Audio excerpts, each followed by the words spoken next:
saksi Yehua sulit bertobat dan keluar dari keanggotaan organisasi lembaga menara pengawal. Ini adalah topik bahasan kita dalam video ini.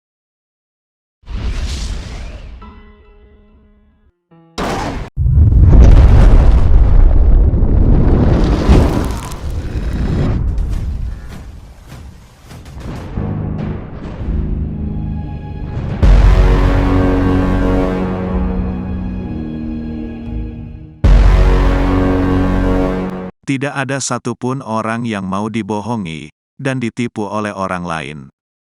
Tetapi kasusnya berbeda dengan pengikut sebuah kultus berkedok agama Kristen, seperti saksi-saksi Yehua. Meskipun ada seorang saksi Yehua yang mengunjungi channel ini secara reguler, dan dia tahu dan sadar bahwa ia telah dibohongi dan ditipu oleh pemimpinnya sendiri. Tetapi saksi Yehua itu akan tetap setia dan taat mengikuti organisasi ini. Bahkan ia akan tetap membelanya mati-matian. Mengapa demikian? Apakah seorang saksi Yehua senang dibohongi dan ditipu? Tentunya tidak. Lalu, mengapa saksi Yehua tidak bertobat dan keluar meninggalkan organisasi kultus ini? Nah, sebelum saya membahas pertanyaan tersebut, bagi Anda yang baru mengunjungi channel ini, dan ingin tahu, apa buktinya saksi Yehua sebagai anggota organisasi ini, dibohongi dan ditipu oleh pemimpinnya sendiri? Silahkan tonton video nomor 181, yang linknya ada di kolom deskripsi. Ada beberapa alasan saksi Yehua sulit bertobat, dan keluar dari keanggotaan organisasi menara pengawal. Pertama, setiap saksi Yehua takut dikucilkan dari komunitas sesama saksi-saksi Yehua. Saya sudah membahasnya di video nomor 65, yang mendiskusikan tentang sistem pengucilan saksi-saksi Yehua, yang akan diterapkan kepada mereka yang keluar. Kedua, setiap saksi Yehua sengaja ditanamkan di dalam diri mereka sebuah fobia, atau rasa takut yang tidak wajar, untuk keluar dari kelompok mereka. Saksi Yehua takut jika keluar, maka kehidupan mereka akan sulit, dan dunia serta setan akan menyusahkan hidup mereka. Saksi Yehua merasa bahwa di luar kelompok mereka tidak ada keselamatan, atau Allah akan menghukum dan membinasakan mereka. Untuk buktinya, silakan saksikan video nomor 35, yang linknya ada di kolom deskripsi. Ketiga, setiap saksi Yehua dengan sengaja diajar untuk merasionalisasikan pembenaran diri, agar ajaran yang mereka terima itu, yang sebenarnya tidak masuk akal, menjadi masuk akal. Hal ini disebut sebagai teori disonansi kognitif. Situs Wikipedia menjelaskannya sebagai berikut, yaitu sebuah teori dalam psikologi sosial, yang membahas mengenai perasaan ketidaknyamanan seseorang, akibat sikap, pemikiran, dan perilaku yang saling bertentangan, dan memotivasi seseorang untuk mengambil langkah demi mengurangi ketidaknyamanan tersebut. Istilah disonansi kognitif pertama kali dipopulerkan oleh seorang psikolog bernama Leon Festinger pada tahun 1950-an. Nah, untuk lebih jelas tentang teori disonansi kognitif, Wikipedia memberikan salah satu contoh dari disonansi kognitif adalah fabel dari Aesop yang berjudul Serigala dan Anggur. Dikisahkan seekor serigala lewat di dekat sebuah pohon anggur. Serigala tersebut lapar dan tergiur akan anggur ranum itu, namun tidak sanggup mengambilnya. Karena kecewa tidak bisa mendapatkan anggur, ia kemudian pergi dengan beranggapan bahwa anggur tersebut pastilah masam. Jadi karena serigala itu tidak mampu mengambil anggur itu, maka serigala itu merasionalisasikan ketidakmampuannya itu dengan sebuah pembenaran diri, yaitu anggur itu asam. Merasionalisasikan diri perlu dilakukan agar disonansi atau ketidakmampuan dirinya yang menjadikannya tidak nyaman itu menjadi terpuaskan. Ini dikatakan lebih lanjut oleh Wikipedia, ada banyak cara untuk mengatasi disonansi kognitif, Namun cara yang paling efektif untuk ditempuh adalah menghapus disonansi dengan cara mengubah persepsi atau rasionalisasi. Sudahkah Anda pahami bagaimana teori itu bekerja? Nah, jika Anda masih kurang memahami bagaimana teori disonansi kognitif ini bekerja, saya berikan satu contoh konkretnya dalam ajaran saksi-saksi Yehova berikut ini, yaitu setiap saksi Yehova yakin sepenuhnya bahwa ajaran yang mereka terima adalah kebenaran. Pertanyaannya adalah, apakah kebenaran itu? Nah, salah satu pemimpin tertinggi saksi-saksi Yehova, yang bernama Gerrit Luz menjelaskannya dengan baik, berikut ini. Ada yang bilang kebenaran itu relatif. Menurut saudara, itu benar atau salah? Pendapat itu bukan hanya relatif salah, tapi benar-benar salah. Beberapa orang berpikir, apa yang benar bagi satu orang belum tentu benar bagi yang lain. Banyak agama mengaku mereka memiliki kebenaran, tapi ajaran mereka justru saling bertentangan. Karena mereka begitu, apakah itu berarti kebenaran itu relatif dan tidak mutlak? Tidak.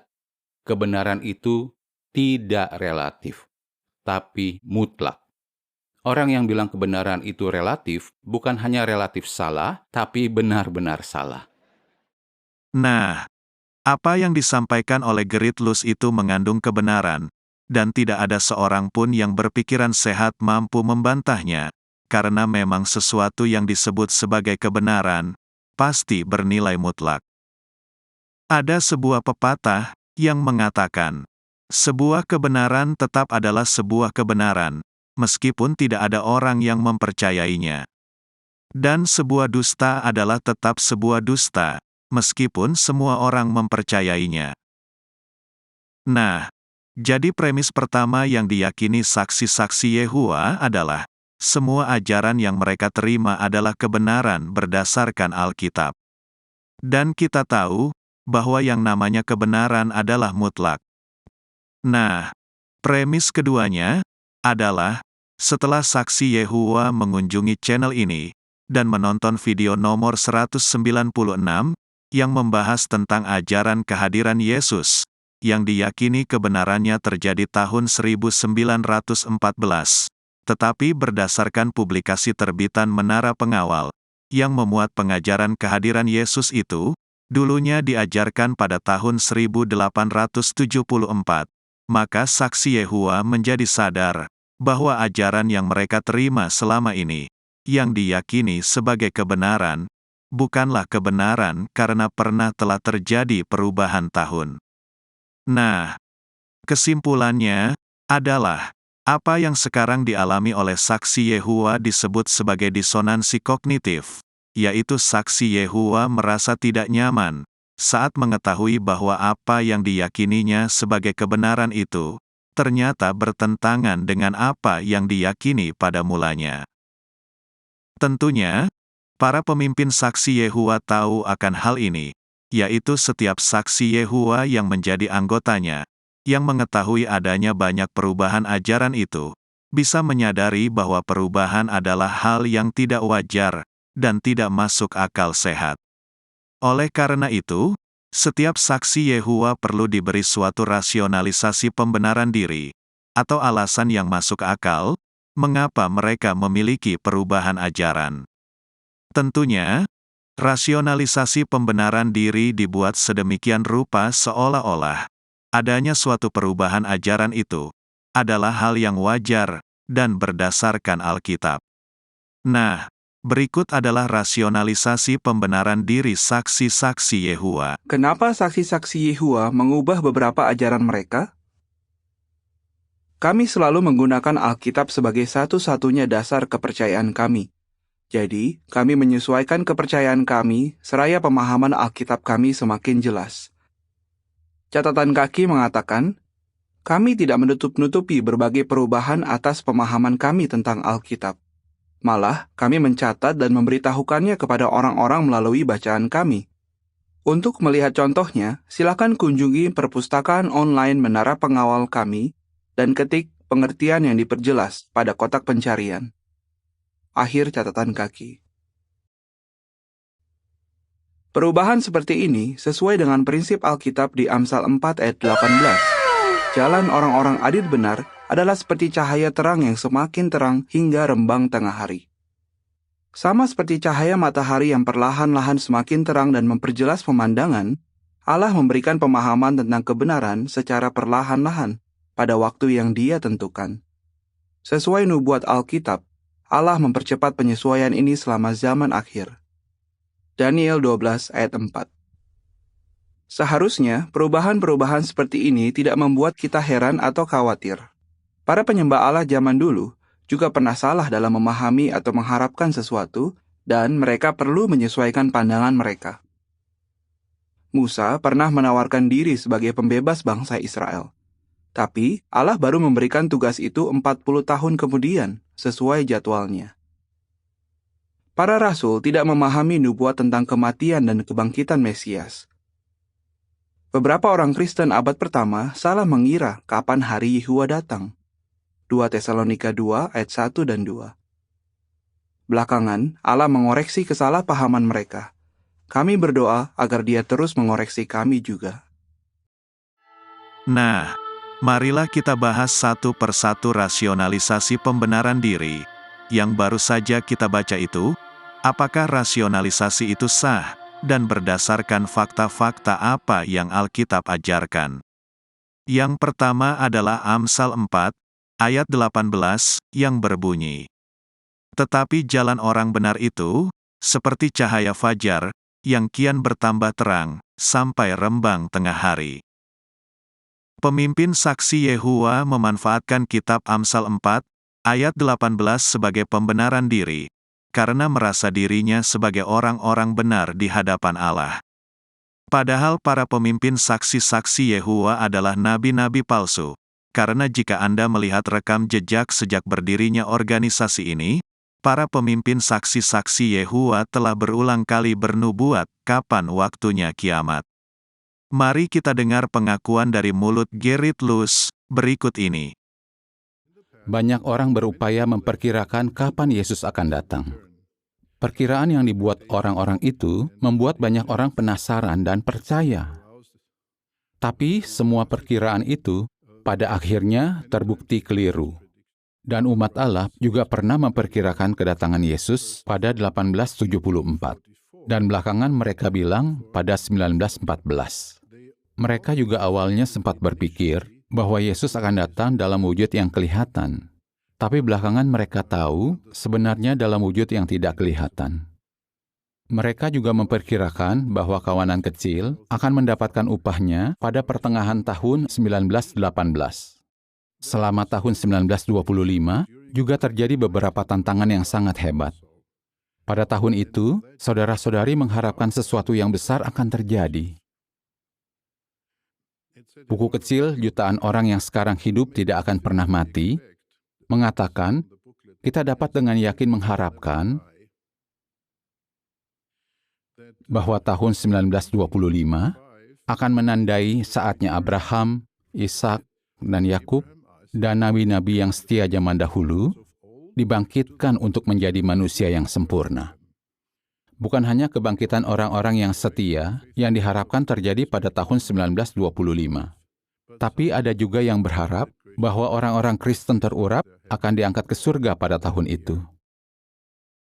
Dan untuk menyaksikan pengakuan kegagalan nubuatan palsu lainnya, silahkan saksikan video nomor 144, yang linknya tersedia di kolom deskripsi. Jadi, melihat rekam jejak dari para pemimpin saksi Yehua, sangatlah tidak tepat jika mereka mengkategorikan sebagai orang-orang yang adil benar. Ayat yang lebih tepat diperuntukkan kepada para pemimpin saksi Yehua adalah satu ayat di bawah ayat 18, yaitu ayat 19-nya, yang berbunyi, "Jalan orang fasik itu seperti kegelapan, mereka tidak tahu apa yang menyebabkan mereka tersandung." Nah, ayat 19 itu sangat tepat sekali, bukan? Ditujukan kepada para pemimpin saksi Yehua. Karena dengan mengubah-ubah tahun kedatangan Kristus yang kedua itu, Mereka benar-benar sedang meraba-raba di dalam kegelapan, karena tidak tahu apa yang menyebabkan mereka tersandung.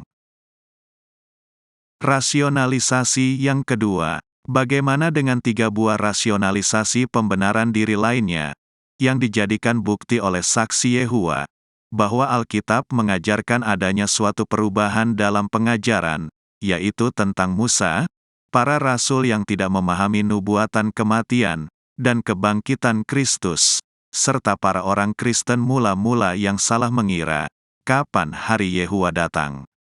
Tentunya, 3 rasionalisasi pembenaran tersebut tidaklah sah jika kita gunakan daya nalar untuk menganalisanya. Kita sedang berbicara tentang perubahan ajaran, bukan tentang waktunya Tuhan, atau para rasul tidak memahami tentang suatu nubuatan. Apa yang dilakukan para pemimpin saksi Yehova berbeda dengan apa yang dilakukan Musa, atau para rasul. Tidak ada satupun tokoh para nabi dan rasul, yang mengubah-ubah ajarannya. Sebaliknya, yang dilakukan oleh pemimpin saksi Yehova adalah mengubah total suatu ajaran, seperti contoh tahun-tahun nubuatan kiamat itu, yang berubah-ubah. Dan mempublikasikan nubuatan-nubuatan palsu itu di dalam buku-buku, dan majalah terbitan lembaga menara pengawal, sehingga setiap saksi Yehova disesatkan oleh pengajaran pemimpin mereka sendiri. Nah, jika Anda seorang Kristen yang menyaksikan channel ini, tolong share channel ini kepada sanak saudara Anda sehingga orang-orang yang Anda kasihi tidak terjerat oleh nabi palsu, pemimpin saksi Yehova.